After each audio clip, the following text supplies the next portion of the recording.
Assalamu alaikum. Bonjour à tous. Aujourd'hui, je vais vous présenter l'énoncé d'un devoir que j'ai donné à mes étudiants en l'année 2019-2020, les étudiants de licence de mathématiques. Voici l'énoncé du devoir.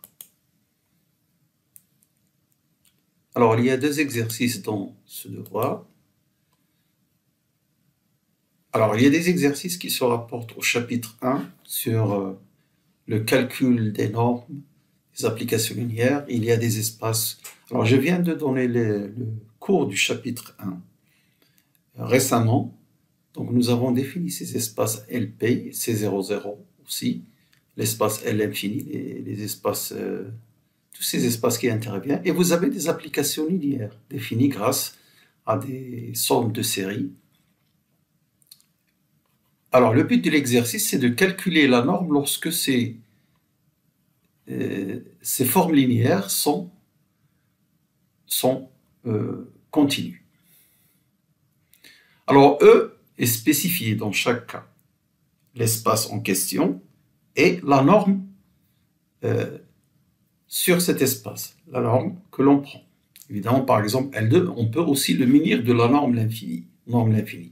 Vous savez ce que ça veut dire norme L2, reportez-vous au cours.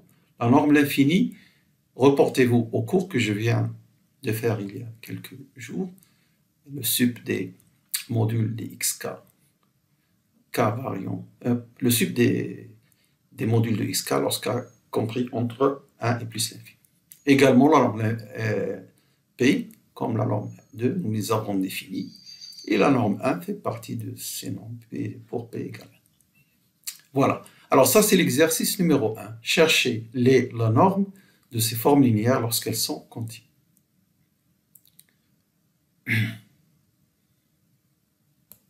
Alors, comme on vous dit calculer la norme, ça veut dire qu'elles sont toutes continues. Ça va de soi. Sinon, on vous dit lorsque c'est possible. Alors, un deuxième exercice, ça porte sur le chapitre numéro 2 que je vais donner très prochainement, dans quelques jours, sur les espaces de Hilbert, plus les formes linéaires, évidemment. Alors, vous avez donc ici l'espace L2, des suites de carrés sommables, c'est-à-dire sigma de module de xk au carré est une série convergente, munie de sa norme 2, issue de ce produit scalaire. En, 1 supérieur ou égal à 1, c'est la base hilbertienne de cet espace L2. Alors, En, c'est la suite dont tous les termes sont nuls, sauf celui qui est dans le rang petit n. Alors, on définit cette série, une série de termes complexes, à L2 muni sur C. Quand on ne dit pas sur quel espace, et on a l'espace vectoriel, c'est sur C. Donc, montrer que cette série est convergente. Ensuite, à l'aide de cette série, on définit une forme linéaire, donc un x de ce type-là, donc un élément de L2, on lui associe cette expression, montrer que c'est une forme linéaire continue et calculer sa norme. C'est un petit peu le même genre de question que l'exercice numéro 1. Ensuite, soit V, l'ensemble des éléments x tels que cette expression est nulle, pour un et y appartenant à L2, justifier que V est un sous-espace fermé de L2, calculer explicitement la projection orthogonale de ce élément y sur l'orthogonale de V, hein, et puis, alors justifier d'abord pourquoi cette projection existe, et calculer la norme de cette projection orthogonale. La norme, évidemment, dans L2. Quand on n'écrit pas, ça c'est un élément de PV de x, c'est un élément de L2, évidemment, puisque c'est un élément de l'orthogonale qui est inclus dans L2. Donc la norme 2, même si je l'écris, vous comprenez ce que ça veut dire.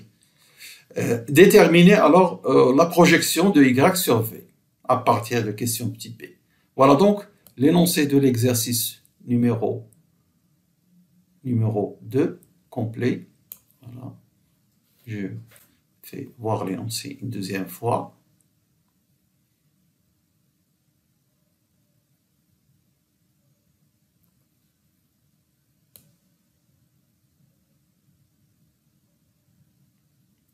La dernière question, c'est déterminer la projection orthogonale de Y sur B. Ensuite, on revient à l'exercice numéro 1 pour voir bien ces formes linéaires sur des espaces bien déterminés, calculer la norme de chaque forme linéaire. Voilà, ce sera tout pour aujourd'hui. Alors, donc, la solution de ce devoir sera donnée après avoir donné le cours sur le chapitre 2 qui vous permettra de faire l'exercice numéro 2. Inch'Allah. Merci de votre attention et au revoir.